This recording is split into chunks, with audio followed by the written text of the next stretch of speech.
Ranava Greenwich, where the dream of luxury and nature truly comes home. Ranava Greenwich, a home full of love and dreams. అందరికీ నమస్కారం. ఈరోజు నేను కొన్ని విషయాలు చాలా ఓపెన్గా మాట్లాడాలనుకుంటున్నా. ఎందుకంటే రోజు వీడియోస్ చేసి వైరల్ అయితేనే శ్రీధర్కి శిక్ష పడుతుంది, లేకపోతే నిజాలు అనేవి బయటకు వస్తాయి. ఈ కైండ్ ఆఫ్ మెంటాలిటీతో ఉన్నారు జనాలు. అండ్ వీడియోస్ చేయకుండా, వీడియోస్ రిలీజ్ చేయకుండా, నేనేం యాంకర్ని కాదు ప్రతిసారి టీవీల్లో కనిపించడానికి. నేను కనిపించకపోయేసరికి కూడా కొంతమంది పేటరేగిపోయి మాట్లాడుతున్నారు. దాంట్లో కొంతమంది గురించి నేను మాట్లాడాలనుకుంటున్నాను. ఫస్ట్లీ కన్నంపల్లి ప్రసాద్ గారు నిన్న చాలా పెద్ద నోట్ పెట్టారు నా గురించి. అందుకే నేను స్పందిస్తున్నాను. ఏమనంటే, నిజానికి అరవ శ్రీధర్ అమాయకుడు. ఏ రకంగా అమాయకుడు? 30 ఏళ్ళ వయసు కలిగిన యువకుడు ఏ రకంగా అమాయకుడు? దేంట్లో అమాయకుడు? మీ దృష్టిలో అమాయకుడు అంటే ఏంటి తెలుసా? ఏం తప్పు చేసినా సరే దొరకకుండా ఉండాలి, అదే అమాయకత్వం. దొరికిపోతేనేమో అమాయకుడు, దొరక్కపోతేనేమో ఎన్నైనా చేసేయచ్చు. అదేనా అండి మీ దృష్టిలో? దొరికిపోయినందుకు అమాయకుడు అంటున్నారా? ఇంకొకటి, నమ్మిన మనిషికి ప్రాణం ఇచ్చేలాంటి వ్యక్తి ఆ అమ్మాయిని అనుభవించాలి అనుకుంటే, ఆయన స్థాయికి ఏ అమ్మాయినైనా అనుభవించాలి అనుకుంటే రోజుకొకరితో అనుభవించవచ్చు అనేసి అన్నారు. ఆ స్థాయిలో ఉండే ప్రతి ఒక్కరూ అలాగే చేస్తున్నారా? శ్రీధర్ది జస్ట్ ఎమ్మెల్యే స్థాయి అనుకుంటా. మినిస్టర్స్ ఉన్నారు, సీఎంస్ ఉన్నారు, బిజినెస్ మ్యాగ్నెట్స్ ఉన్నారు. వాళ్ళందరూ కూడా ఇట్లా అమ్మాయిల్ని, రోజుకొక అమ్మాయిని అనుభవిస్తున్నారా? కొంతమంది ఎథిక్స్ కలిగిన వాళ్ళు కూడా ఉన్నారు. అందరు మగాళ్ళు మీలాగా లేరు. మీ స్థాయికి మీరు అనుభవిస్తున్నారేమో, అందుకే మీ నోటి నుంచి ఇలాంటి మాటలు వస్తున్నాయి. ఏంటి, నిజాయితీగా ఒక్కరినే నమ్మి మోసం చేసి ఆ మాయలేడి వలలో పడిపోయాడు. మోసం చేసింది నేను కాదు, శ్రీధరే మాట్లాడడం మానేశాడు. I'm clearly saying you that శ్రీధరే మాట్లాడడం మానేశాడు. జనవరి 7th నుంచి నేను 27th మీడియాకి వచ్చాను. 20 days నేను అతని కోసం వెతికి ఎఫర్ట్స్ పెట్టి ఆ తర్వాత నేను మీడియాకి వచ్చాను. ఈ 27th వరకు శ్రీధర్ ఏం చేశాడో, ఎటువంటి కార్యక్రమాలకి పాల్గొన్నాడో, బయట తిరుగుతున్నాడు, తప్పు చేసి అమ్మాయిని మోసం చేసి అమ్మాయితో మాట్లాడడం మానేసి, ఇన్ని మాయమాటలు చెప్పి మాట్లాడడం మానేసి అతని పనులు చూసుకుంటున్నాడు, ప్రోటోకాల్ పనులు చూసుకుంటున్నాడు. ఎవరండి మోసం చేశారు?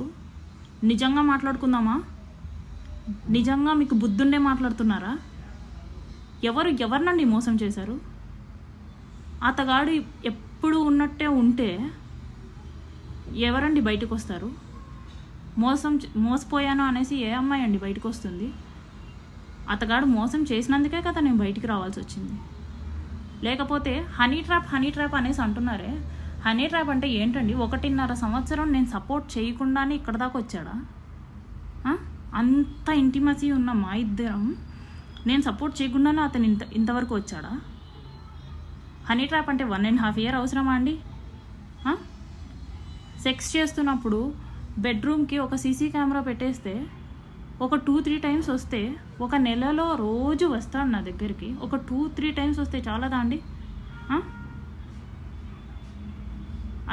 అదే హనీ ట్రాప్?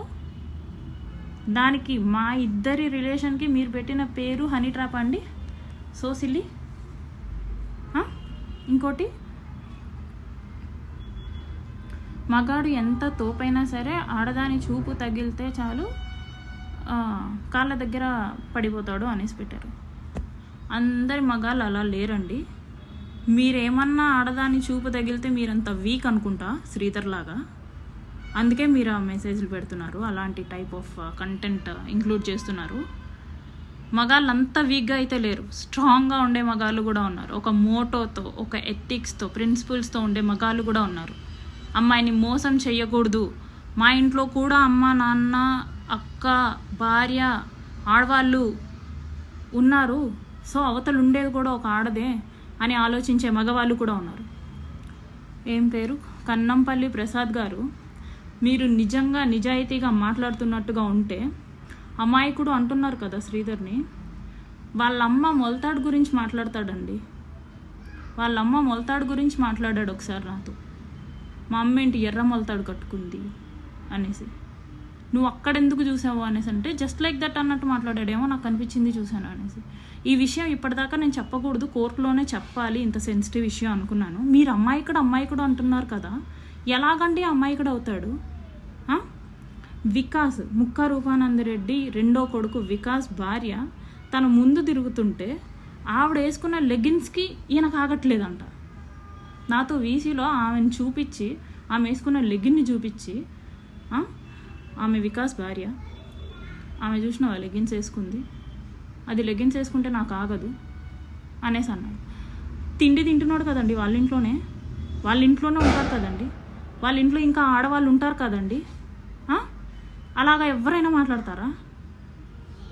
వాళ్ళ ఇంట్లో వాళ్ళ అమ్మ ఉంటుంది, చెల్లి ఉంటుంది. ఇక్కడ సార్ వాళ్ళ ఇంట్లో ఆడవాళ్ళే ఉంటారు అందరూ. ఇంకా ప్రజలు సమస్యలు చెప్పుకోవడానికి వచ్చిన ఆడవాళ్ళ గురించి ఎలా మాట్లాడతాడో నాకు తెలుసు. మీకు తెలుసా అండి అమాయకుడి గురించి? తెలుసుకొని మాట్లాడండి. అండ్ మీడియాకి వచ్చింది అంటున్నారు కదా, మా ఫాదర్ MDO. ఆయన మేమేమి అల్లాటప్ప ఫ్యామిలీ నుంచి కూడా రాలేదు. మేము ఎడ్యుకేటెడ్, లిటరేట్సే. నాకు ఒక ప్రాపర్ ఫ్యామిలీ ఉంది. నా బతుకు బాగోలేక నా లైఫ్ ఇలా అయిపోయింది అంతే తప్ప ఎవడో డబ్బులు ఇచ్చి రాజకీయ కుట్ర చేయమని చెప్పలేదు. అండ్ ప్రసాద్ గారు, ఐ ఛాలెంజ్ యూ, మీరు ఇది రాజకీయ కుట్ర అంటే మీకు మీరుగా వచ్చి నన్ను చంపేయండి. మీకు మీరుగా వచ్చి నన్ను చంపేసుకోవచ్చు. నేను ఆ హక్కు మీకు ఇస్తున్నాను. నన్ను చంపే హక్కు మీరు ఆధారాలతో నిరూపిస్తే నన్ను చంపే హక్కు మీకు నేను ఇస్తున్నానండి. ప్రసాద్ గారు అనే కాదు, who ever talk like this, మీరు ప్రూఫ్తో మాట్లాడండి. అండ్ ఇంకోటి, FIR ఫైల్ చేశారు నా మీద. 6 months నుంచి నేను వేధిస్తున్నాను అనేసి. 6 months నుంచి ఒక ఎమ్మెల్యేని వేధించేంత పవర్ ఉందా ఒక నార్మల్ ఉమెన్కి? 6 months నుంచి మరి ఏం చేస్తున్నావు? 6 months నుంచి శ్రీధర్ ఏం చేస్తున్నాడు? ముక్క రూపానందరెడ్డి ఏం చేస్తున్నాడు? శ్రీధర్ వాళ్ళ అమ్మ ఏం చేస్తుంది? ఎందుకు January 7th ఇచ్చింది, అది కూడా నైట్ 11 o'clockకి? ఇవన్నీ మేము అడగలేకనా క్వశ్చన్స్? ఇవన్నీ లీగల్ థింగ్స్లో మేము ఇంక్లూడ్ చేసుకున్నాము. ఎలాగండి మీరు ఒక అమ్మాయిని అంత డిగ్రేడ్ చేసి మాట్లాడతారు? నేను నిరూపించడానికి విల్లింగ్గా ఉన్నాను మొర్రో అనుకుంటుంటే మీరు డిగ్రేడ్ చేసి మాట్లాడుతున్నారు చూడండి. So shame of you. Without any evidence నోట్కొచ్చినట్టు మాట్లాడుతున్నారు చూడండి. So shame of you. ఏదైనా ఆధారాలు ఉంటే మాట్లాడండి, ఆధారాలు లేకుండా మాట్లాడకండి.